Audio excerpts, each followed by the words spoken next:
Hi అండి, అందరికీ నమస్కారం. Welcome to my channel. ఈరోజు ఎగ్ మ్యాగీ నూడిల్స్ ఎలా తయారు చేసుకోలో ఈ వీడియోలో చూపిస్తున్నాను. వీడియోని చివరి వరకు చూసి నచ్చినట్టయితే లైక్ చేసి సబ్స్క్రైబ్ చేసుకోండి. ముందుగా ఎగ్ మ్యాగీ నూడిల్స్ కోసం ఒక పెద్ద ప్యాకెట్ తీసుకుంటున్నానండి. అంటే ఇలా 4 పీసెస్ తీసుకొని మ్యాగీ నూడిల్స్ అనేవి మునిగే వరకు వాటర్ పోసుకొని ఉడికించుకోవాలన్నమాట. ఈ విధంగా మ్యాగీ అంతా యాడ్ చేసుకొని వాటర్ అనేవి బాగా కాగిన తర్వాత నూడిల్స్ అనేవి లో ఫ్లేమ్లో 2 మినిట్స్ బాయిల్ అయితే సరిపోతుందండి. ఎక్కువగా బాయిల్ అవ్వాల్సిన అవసరం లేదు. ఈ విధంగా అన్నీ యాడ్ చేసుకొని ఉడికించుకోవాలి. ఉడికించుకున్న తర్వాత వాటర్ అన్నీ ఉండకుండా స్ట్రైన్ చేసుకొని పక్కన పెట్టుకోవాలి. అలాగే ఒక బాండీలోకి కొంచెం ఆయిల్ అనేది యాడ్ చేసుకొని ఇప్పుడు మనం ఎగ్స్ అనేవి ఫ్రై చేసుకుందామండి. నేను ఒక 4 ఎగ్స్ని ఫ్రై చేసుకుంటున్నాను. ఆయిల్ అనేది హీట్ అయిన తర్వాత 1 by 1 ఎగ్ అనేవి యాడ్ చేసుకొని ఎగ్స్ అనేవి ఫ్రై చేసుకోవాలన్నమాట. ఈ విధంగా ఎగ్స్ అనేవి యాడ్ చేసుకొని ఒక చిటికెడంత సాల్ట్ అలాగే ఒక చిటికెడు పెప్పర్ పౌడర్ అనేది యాడ్ చేసుకొని ఎగ్స్ అనేవి ఫ్రై చేసుకోవాలండి. చూసారు కదా, ఈ విధంగా ఎగ్ అనేది ఆమ్లెట్ లాగా చేసుకొని ఆ తర్వాత ఎగ్ని బ్రేక్ చేయాలన్నమాట. ముక్కలు ముక్కలుగా మనం ఈ విధంగా సాల్ట్ పెప్పర్ యాడ్ చేసుకొని ఎగ్ని అనేది ఫ్రై చేసుకొని పక్కన పెట్టుకోవాలి.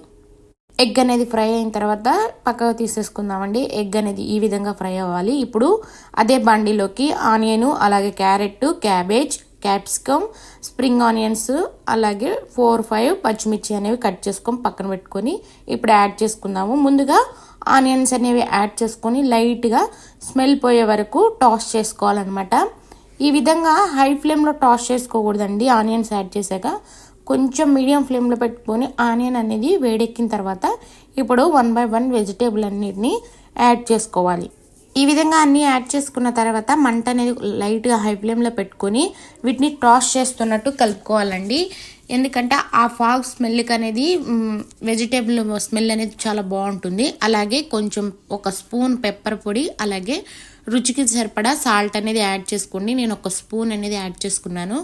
ఈ విధంగా యాడ్ చేసుకొని మళ్ళీ టాస్ చేస్తున్నట్టు ఒక 5 నిమిషాలు కలిపిన తర్వాత ఇవన్నీ ఇలా కలిపి మళ్ళీ ఒక 5 నిమిషాల పాటు ఫ్రై చేసుకోవాలండి. ఈ ఫాగ్ స్మెల్కి హై ఫ్లేమ్లోనే మనం ఈ వెజిటేబుల్ అనేవి ఫ్రై చేసుకోవాలి. అప్పుడే చాలా బాగుంటాయి అన్నమాట. ఈ విధంగా ఒక 5 నిమిషాల తర్వాత మగ్గాక మనం కొంచెం సోయా సాస్ అలాగే వెనిగర్ అండ్ టమాటో కెచప్ అనేది యాడ్ చేసుకొని మరొక 5 నిమిషాల పాటు ఫ్రై చేసుకోవాలండి.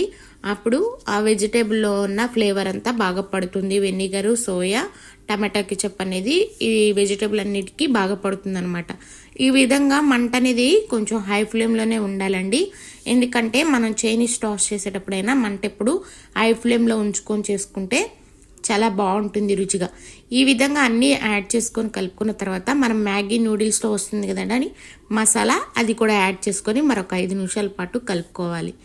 ఇవన్నీ యాడ్ చేసుకొని మరొక 5 నిమిషాలు కలుపుకున్న తర్వాత మనం ముందుగానే ఉడికించుకొని స్ట్రైన్ చేసుకున్న నూడిల్స్ అనేవి యాడ్ చేసుకోవాలండి. ఇవి మ్యాగీ నూడిల్స్ కాబట్టి కొంచెం ముద్దగా ఉంటాయి. అదే చైనీస్ నూడిల్స్ అయితే పొడి పొడిలాడుతూ చాలా బాగా ఉంటాయి అన్నమాట. మ్యాగీ నూడిల్స్తో కూడా చాలా బాగుంటాయండి ఎగ్ నూడిల్స్ అనేవి. ఈ విధంగా మొత్తంగా టాస్ చేస్తున్నట్టు హై ఫ్లేమ్లో పెట్టుకొని ఈ వెజిటేబుల్ గ్రేవీ అంతా పట్టేలాగా నూడిల్స్కి కలుపుకోవాలన్నమాట. ఈ విధంగా కలుపుకొని ఈ విధంగా నూడిల్స్ అన్నిటిని కలుపుకున్న తర్వాత ముందుగా మనం ఫ్రై చేసి పెట్టుకున్న ఫైనల్గా ఎగ్ అనేది యాడ్ చేయాలండి. అప్పుడే ఎగ్ క్రిస్పీగాను చాలా బాగుంటుంది. ముందుగా యాడ్ చేస్తే ఎగ్ అనేది మెత్తగా అయిపోయి టేస్ట్ తెలియదు అనమాట. ఇంతేనండి, ఎంతో సింపుల్గా మ్యాగీ ఎగ్ నూడిల్స్ అనే విధంగా తయారు చేసుకోవచ్చు.